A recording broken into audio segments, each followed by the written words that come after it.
powered by Only Watches. সহ নিবেদক Jack অলিভল, Eastern India's largest selling Ayurvedic herbal body oil.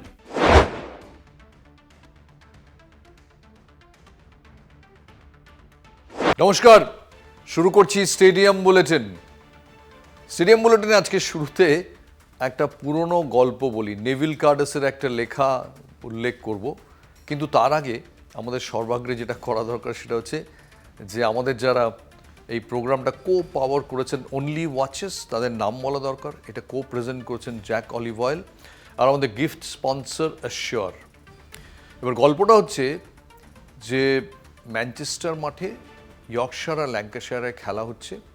প্রথম ঘন্টায় run হয়েছে 15। এবার কার্ডাস তখন ওই সময় বিয়ে করতে গেলেন, মাঠ থেকে গিয়ে উনি একটা ম্যারেজ রেজিস্ট্রারের অফিসে গেলেন, বিয়ে করলেন, বিয়ে করে এলেন, এসে দেখলেন রান হয়েছে 28। অর্থাৎ এটা হয়তো কিছুটা বাড়াবাড়ি, কিন্তু এটাই বোঝাতে যে ইয়র্কশায়ার ল্যাঙ্কাশায়ার ম্যাচটা, যেটাকে বলা হয় ব্যাটল অফ রোজেস, এতটা কম্পিটিটিভ ছিল যে কেউ কোনো ঝুঁকি নিতে চাইতো না, অত্যন্ত মন্থরভাবে খেলতো, কিন্তু যেন উইকেট না হারায়। তাই যে ওপেনিং জুড়িকে তিনি দেখে বিয়ে করতে গিয়েছিলেন, এসে দেখলেন যে তারাই তখনও রয়েছে, কিন্তু স্কোরবোর্ডে রানের বিশেষ ফারাক হয়নি। আজকে অভিষেক শর্মাদের যুগে ভাবাই যায় না এইসব স্কোর, কিন্তু সেটাই বোঝাতে ইয়র্কশায়ার ল্যাঙ্কাশায়ার ম্যাচের বৈশিষ্ট্য বোঝাতে কার্ডাস এটা ব্যবহার করেছিলেন। আমি এদিন ইডেনে স্কটল্যান্ড এবং ইটালির ম্যাচে আমার টিকিটটা ছিল না, আমার কার্ডটা পরে নিয়ে আমি দেখলাম যখন অফিস থেকে বেরোবো তখন প্রথম ইনিংস শেষ হয়ে গেছে স্কটল্যান্ডের, 200-র ওপর রান করেছে। এবার ব্যাট করতে নামবে ইটালি। এই সময় আমি আমার অফিস থেকে বেরিয়ে, কলকাতা টিভি অফিস থেকে বেরিয়ে একটু এগিয়ে গিয়ে ময়দানের ওখান থেকে কার্ডটা কালেক্ট করে মাঠে ঢুকতে যাব, একটু ট্রাফিক ছিল, ইটালি ইনিংস শেষ। এবং ইটালি এরম একটা ম্যাচে যে ব্যবধানে ইটালি হেরেছে, সেটা প্রায় টেস্ট ক্রিকেটে 300 রানে হারার মতো। আমি জানি ইটালির ক্যাপ্টেন, তিনি 4th ওভারে ম্যাচের বাইরে চলে যান, ওয়েন ম্যাটসন 4th ওভারে ম্যাচের বাইরে চলে যান, কিন্তু তা বলে ইটালি যেভাবে হেরেছে তার কিন্তু কোনো ব্যাখ্যা নেই। তার একটাই ব্যাখ্যা যে এখনও টিম হিসেবে তারা যথেষ্ট তৈরি হয়নি। এবার এটা যখন বলছি, আমার এক বন্ধু মনে করিয়ে দিলেন যে এদের শেষ সাক্ষাতে কিন্তু ইটালি স্কটল্যান্ডকে হারিয়েছিল। তাই একেবারে শেষ দিকে যারা বাংলাদেশ না আসার জন্য হঠাৎ করে সুযোগ পেয়ে গেছে, সেই স্কটল্যান্ড দেখা যাচ্ছে সুযোগের ভালোই সদ্ব্যবহার করছে। ওয়েস্ট ইন্ডিজের সঙ্গে মনে রাখবেন স্কটল্যান্ড কিন্তু বেশ ভালো খেলছিল একটা সময়, এবং একটা সময় স্কটল্যান্ড যে অবস্থায় ছিল তাতে তারা যদি ইডেনে আপসেট ঘটাতো, কিছু অবিশ্বাস্যের কিছু ছিল না। কিন্তু আজকে এটা অবিশ্বাস্য ছিল, সেটা হচ্ছে ইডেন গার্ডেন্সের যে জনসংখ্যা। আমি ইডেন গার্ডেন্সে কখনো এত কম দর্শক কোনো আন্তর্জাতিক ম্যাচে ইডেন গার্ডেন্সের ইতিহাসে হয়েছে কিনা সন্দেহ। এবং আসলে এই ধরনের ম্যাচে মানুষের অত উৎসাহ থাকে না। বাংলাদেশ যদি খেলতো স্কটল্যান্ডের জায়গায় নিশ্চয়ই উৎসাহ থাকতো। যদিও আবার বলছি, স্কটল্যান্ড যেরকম খেলছে তাতে তাদের বোলার ব্যাটসম্যানরা যেরকম ব্যাট করছেন, তা জর্জ মনসি আজকে 84 রান করেছেন 54 বলে। এবং ইডেন গার্ডেন্স তো যথেষ্ট বড় মাঠ, এরম তো নয় যে খুব একটা ছোটো মাঠ। সেখানে যেরকম ধরনের মেরেছেন তাতে দেখে মনে হয়েছে যে এই ছোটোখাটো টিমগুলো, যাদের আমরা তথাকথিতভাবে বড় ক্রিকেটের অনুপযুক্ত মনে করেছি, যে টি20 বিশ্বকাপে সেরা করবেটা কি, তারা কিন্তু তাদের যেসব প্রতিভার নিদর্শন দিচ্ছে সেটা কিন্তু খুব উল্লেখযোগ্য।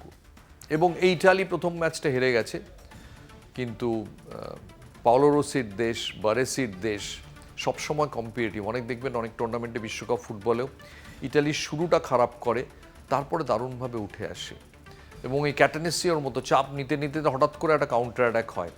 কে বলতে পারে যে ইটালিয়ান টিমটা, যার ব্যাটিংটা আজকে প্রায় দেখারই সুযোগ পেলাম না, দৌড়ে ঢুকতে ঢুকতে হঠাৎ করে 10th উইকেটটা চলে গেল, এবং ইটালি একটা বিশাল ব্যবধানে হেরে গেল।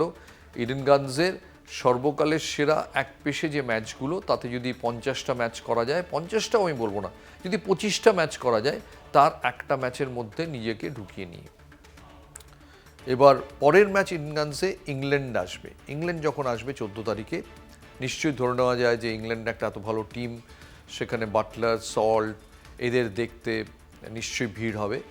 এবং কিছুটা দর্শকদের অন্তত ইন্টারেস্ট কিছুটা বাড়বে। কিন্তু সাধারণভাবে এই টি-20 বিশ্বকাপে এখন অবধি যে টিমগুলো খেলেছে, ছোট ছোট টিমগুলো, তারা কিন্তু মোটেই খারাপ খেলেনি। এবং যদি বিভিন্ন ক্রিকেট বিশ্বের দেশের মিডিয়া কভারেজ দেখেন, তাহলে দেখবেন তারা কিন্তু মুক্ত কণ্ঠে এদের প্রশংসা করছে। স্পেশালি নেপাল খুব কাছে চলে এসেছিল ইংল্যান্ডকে আপসেট করানো, এবং শেষ ওভারে লাস্ট বল যখন স্যাম কারেন করছেন, জেতার জন্য দরকার ছিল 6, যদি হয়ে যেত, এখনকার টি-20 যুগে যে কোনো সময় হয়ে যেতে পারে, তাহলে কিন্তু একটা বিশাল আপসেট বিশ্ব ক্রিকেট দেখতে পেত। নেপাল গতবার সাউথ আফ্রিকার কাছে 1 রানে হারে, আমি আরেকবার ফিগারটা চেক করে নিই, সাউথ আফ্রিকার কাছে 1 রানে হারে। এবং নেপালের যে ওভারঅল নেপালের যে পারফরমেন্স, যেরকম আজকে স্কটল্যান্ডের পারফরমেন্স বিশ্বকাপে কোনো অ্যাসোসিয়েট মেম্বার দেশের সর্বোচ্চ রান, তেমনি নেপালেরও এই পারফরমেন্সটা ভীষণ ভীষণ উল্লেখ্য।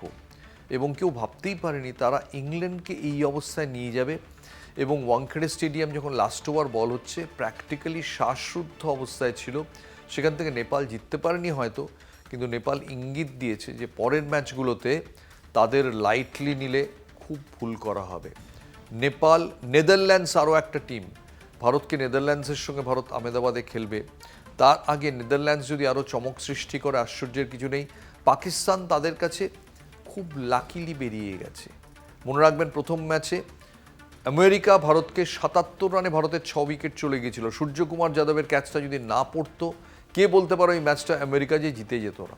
কাজেই আমরা যে শুরুতে টি-20 বিশ্বকাপের উপর রাজনীতির ছায়া পড়েছে, পাকিস্তান থাকবে কিনা কেউ জানে না, বাংলাদেশ চলে গেল, তাতে যে রং এবং ঔজ্জ্বল্য চলে যাবে ভাবা হয়েছিল, অন্তত প্রথম কদিনের খেলা দেখে কিন্তু সেটা মনে হচ্ছে না।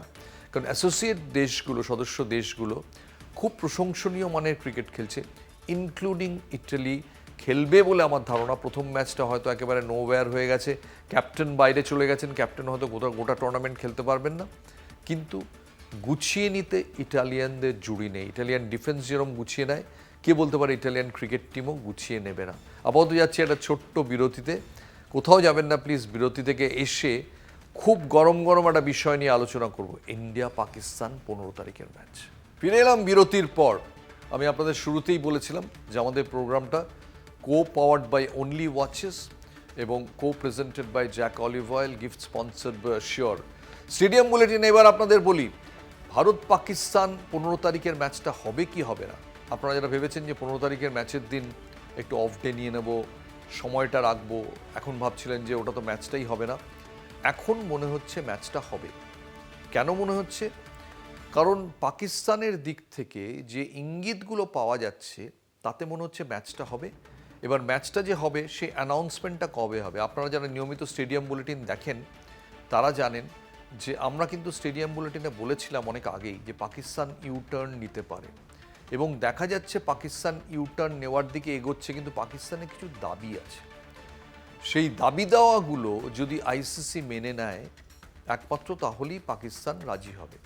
খুব ইন্টারেস্টিং, সেই দাবি দেওয়াগুলো যতটা না পাকিস্তানের, তার চেয়ে বেশি বাংলাদেশ সংক্রান্ত। অর্থাৎ পাকিস্তান নিজের জন্য যত না বলছে, তার চেয়ে বেশি বলছে বাংলাদেশের জন্য। এবং 12 তারিখে বাংলাদেশের সাধারণ নির্বাচন, তার আগে বাংলাদেশের জনগণ দেখতে পাবেন যে পাকিস্তান তাদের হয়ে কীরম দাবি তুলছে, এবং হয়তো একটা বোঝানোরও চেষ্টা করছে যে ভারত নয়, তোমাদের প্রকৃত বন্ধু আমরা। কীরম অদ্ভুত ব্যাপার দেখুন, যে বাংলাদেশ বোর্ডের যিনি প্রেসিডেন্ট, সে আমিনুল ইসলাম বুলবুল, তিনি এসেছিলেন লাহোরে। এবার তিনি এবং আইসিসির প্রতিনিধি ইমরান খোয়াজা একই সঙ্গে আসেন, একই মোটরকেট তাদের নিয়ে আসে এয়ারপোর্ট থেকে লাহোরের পার্ল কন্টিনেন্টাল হোটেলে। এবার তারা মিটিং করতে যাবেন গদ্দাফি স্টেডিয়ামে, যেখানে পাকিস্তান বোর্ডের হেডকোয়ার্টার।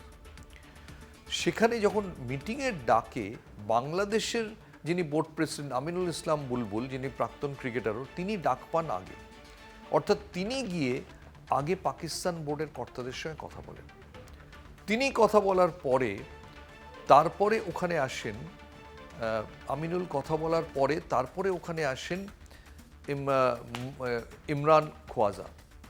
এটা একটা অদ্ভুত ব্যাপার যে আপনি দেশের বোর্ডের কাছে এসছেন, আপনি প্রথমে ডাকলেন বাংলাদেশের বোর্ডকে, আইসিসিকে না ডেকে। তার মানে নিজের আগে ঠিক করে নিলেন যে আইসিসিকে কি বলবেন। আইসিসিকে কি বললেন না, আইসিসিকে বললেন যে বাংলাদেশ, আমাদের শর্ত হচ্ছে যে বাংলাদেশ বোর্ডের উপর কোনো কঠিন জরিমানা চাপানো যাবে না। এই যে বাংলাদেশ এলো না, স্কটল্যান্ড এলো, তাতে আইসিসিতে যে রেভিনিউ শেয়ারিং হবে সেখানে যেন বাংলাদেশ বিপন্ন না হয়। এবার আমি দেখছি নেটে নানান কিছু পাকিস্তানের শর্ত নিয়ে নানান কিছু চলছে। আমি পাকিস্তানে ফোন করে ব্যক্তিগতভাবে জেনেছি এটা হচ্ছে 1 নম্বর, যে বাংলাদেশের রেভিনিউ যাতে কোনোভাবে আইসিসির দ্বারা ক্ষতিগ্রস্ত না হয় সেটাকে সুনিশ্চিত করতে হবে। 1, 2, সেপ্টেম্বর মাসে ভারতীয় দলের বাংলাদেশ সফরে যাওয়ার কথা, এখন অবধি যা ইঙ্গিত তাতে ভারত সেই সফরে যাবে না। এবার ভারত যদি না যায় তাহলে বাংলাদেশের বোর্ড, বাংলাদেশের ক্রিকেট বাণিজ্য বিরাটভাবে ক্ষতিগ্রস্ত হবে। পাকিস্তান আইসিসির কাছে অ্যাসিওরেন্স চেয়েছে যে আপনারা ইন্ডিয়ান বোর্ডকে বোঝান যাতে ওরা সেপ্টেম্বরে যায়। এবং পাকিস্তানের সাংবাদিকরা বলছেন যে ভারতীয় বোর্ড নাকি বলেছে যে আমরা সব কিছু ঠিকঠাক চললে, যদি বাংলাদেশের স্থিতাবস্থা থাকে রাজনৈতিক, আমরা যাব, কিন্তু এই অ্যানাউন্সমেন্টটা আমরা এখন প্রকাশ্যে করতে পারবো না। 3, পাকিস্তান বোর্ডকে যথেষ্ট সম্মান এবং মর্যাদা দিতে হবে, তাদের রেভিনিউ বাড়াতে হবে। এবার 4th, আমি নেটে দেখছি যে হ্যান্ডশেক করতে হবে ভারতীয় ক্রিকেটারদের, এরকম কোনো দাবি মহসিন নাকভি তুলেছেন কিনা আমি অন্তত জানি না। আমি অন্তত এটা জানি যে বাংলাদেশেরও 2টো দাবি তুলেছেন এবং বারবার বলেছেন যে বাংলাদেশের স্বার্থ যেন কোনোভাবে ক্ষুণ্ণ না হয়।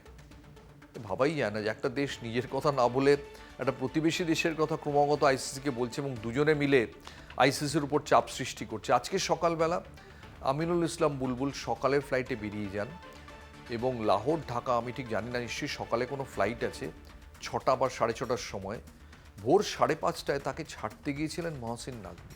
ভাবতে পারেন, 2 দিন মিটিং হলো, মিটিংয়ের পরে আজকে বাংলাদেশ বোর্ডের প্রেসিডেন্ট চলে যাচ্ছেন, তাকে ছাড়তে মহসিন নাকভি এয়ারপোর্ট অবধি চলে গেছেন, যেটা ইউজুয়ালি হয় না।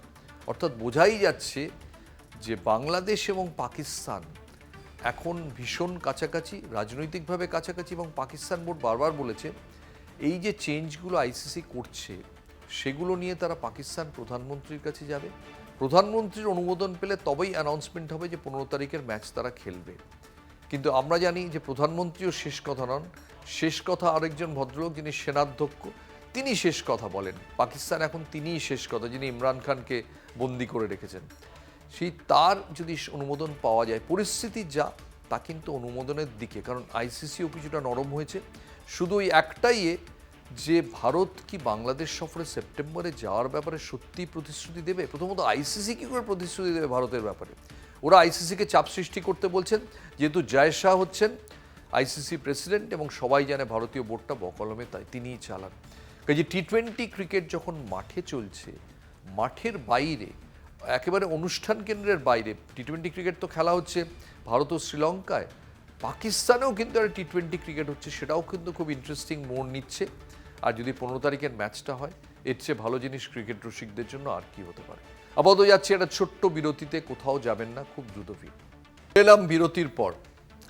এই টি-20 বিশ্বকাপে আরও 2টো জিনিস নিয়ে আপনাদের কালকেও বলেছি, খুব লক্ষণীয়, যে উইকেট যেহেতু তৈরি করছে আইসিসি, তাই এবার অনেক বেশি greater balance between bat and the ball. সাধারণত টি-20 ক্রিকেট যখন খেলা হয় ওটা একটা ব্যাটিংয়ের এক্সিবিশন হিসেবে খেলা হয়। ব্যাটিং একদম শান বাঁধানো পিচ থাকবে, প্রচণ্ড মারবে, বোলাররা মার খাবে, অনেক বড় বড় রান উঠবে, আর লোকে খুশি মনে পুরো 40 ওভার খেলা দেখে বাড়ি যাবে। কিন্তু এবার আইসিসি মনে হচ্ছে একটু অন্যরকম উইকেট করছে, সেই জন্যে অনেক বেশি প্রতিদ্বন্দ্বিতা হচ্ছে এবং বোলাররাও এই উইকেট থেকে কিছুটা ফায়দা তুলতে পারছেন। যদি এটা শেষ অবধি অক্ষত থাকে, মনে রাখবেন উইকেট তৈরি করছে আইসিসি, কোনো ভারতীয় বোর্ড, অন্য কোনো বোর্ড অন্তত সরকারিভাবে তো নেই। কাজে আইসিসি নাকি খুব বলিষ্ঠ হয়ে বলছে যে আমাদের স্পোর্টিং উইকেট দিতে হবে, শুধুমাত্র ব্যাটিং উইকেট বানালে চলবে না। এবং তাই আমরা দেখতে পাচ্ছি যে ম্যাচগুলোতে প্রতিদ্বন্দ্বিতা হচ্ছে এবং বোলাররাও ভালো বল করার সুযোগ পাচ্ছেন, কারণ তারা পরিবেশ থেকে ফায়দা পাচ্ছেন। নমুনা কি? নমুনা 1, পাকিস্তান এবং নেদারল্যান্ডস প্রথম ম্যাচ, যে ম্যাচে যথেষ্ট বল নড়েছে। নমুনা 2, ভারত বনাম United States of America match ওয়াংখেড়েতে, যেখানে সূর্যকুমার যাদবের মনে হয়েছিল যে উইকেট খুব ভালো, পরে বুঝতে পারেন এটা তার আইপিএলের উইকেট একদমই নয়, বল নড়ছে, সুইং করছে, ঘাস রয়েছে। আরেকটা বদল, টেকনোলজি অনেক বেশি গুরুত্বপূর্ণ হয়ে গেছে। তাই সূর্যকুমার যাদবকে বল করার জন্য কেউ আর সেই সব বল দিচ্ছে না যেটা তিনি সুফলা খেলতে পারেন অনায়াসে। তাকে স্লো বল করা হচ্ছে যাতে তিনি এগিয়ে গিয়ে আবিষ্কার করেন যে বলটা তার কাছে পৌঁছয়নি। ব্যাটসম্যান পিছু এভাবে বিভিন্নভাবে গবেষণা করে ডেটা অ্যানালিটিক্স এই বিশ্বকাপে অত্যন্ত গুরুত্বপূর্ণ ভূমিকা নিচ্ছে এবং টি-20 বিশ্বকাপে প্রত্যেকটা বলকে আলাদা করে এখানে পরিকল্পনা করা হয়। 120টা বলের জন্য 120 রকম বিশ্লেষণ। এটা এর আগের কোনো বিশ্বকাপে এই পর্যায়ে গেছে বলে মনে হয় না। সেদিক থেকেও এবারে বিশ্বকাপ খুব বিশিষ্ট। এবার সে কুইজে আগের দিন জয়জ্যোতি ঘোষ একটা প্রশ্ন দিয়েছিল, সেই প্রশ্নের উত্তরটা অনেকেই পেরেছেন, কিন্তু আমাদের সফল উত্তরদাতা যেভাবে লটারি করে বার করা হয় তার নাম হচ্ছে, তিনি পেয়েছেন কোলাঘাট থেকে। কোলাঘাট পিকনিকের জন্য এখনও বেশ সুন্দর জায়গা। যাই হোক, কোলাঘাট থেকে আপনি তন্ময় বাগ যদি আমাদের দপ্তরে এসে পুরস্কারটা নিয়ে যান তাহলে আমরা খুব খুশি হব। কোলাঘাট থেকে চলে আসুন রূপনারায়ণপুরের পার্ক থেকে, এবং সবাই এখন পিকনিকে আপনার দিকে যাচ্ছে, আপনি কলকাতার দিকে এসে পুরস্কারটা কলকাতা টিভির দপ্তর থেকে নিয়ে যান। এবার আজকের প্রশ্ন বলি। আজকের প্রশ্ন হচ্ছে যে 2016-তে যখন ভারত পাকিস্তান টি-20 ম্যাচ হচ্ছিল কলকাতায়, তখন দুজন প্রাক্তন অধিনায়ক বসে বিরাট কোহলির ব্যাটিং দেখছিলেন আর চেষ্টা করছিলেন বের করার যে বিরাট কোহলির ব্যাটিংয়ে কী খুঁত আছে। দুজন প্রাক্তন অধিনায়ক ইডেন গানসের দুটো বক্সে বসে দেখছিলেন বিরাট কোহলির ব্যাটিং, বের করার চেষ্টা করছিলেন ব্যাটিংয়ে কী খুঁত আছে। এই দুই অধিনায়ক কারা? এটা উত্তর দিন, হয়তো একাধিক সফল উত্তরদাতার নাম আসবে। প্রশ্নটা সহজ এবং আমরা তাদের মধ্যে অবশ্যই লটারি করে বিজয়ী বেছে নেব। কালকে সেই উত্তরটা দেব। আজকের মতো এখানেই শেষ করি স্টেডিয়াম বুলেটিন। সবাই খুব ভালো থাকবেন। সবাই আমরা আশা করব যে ভারত পাকিস্তান ম্যাচটা 15 তারিখে হোক। আজকের মতো শুভরাত্রি।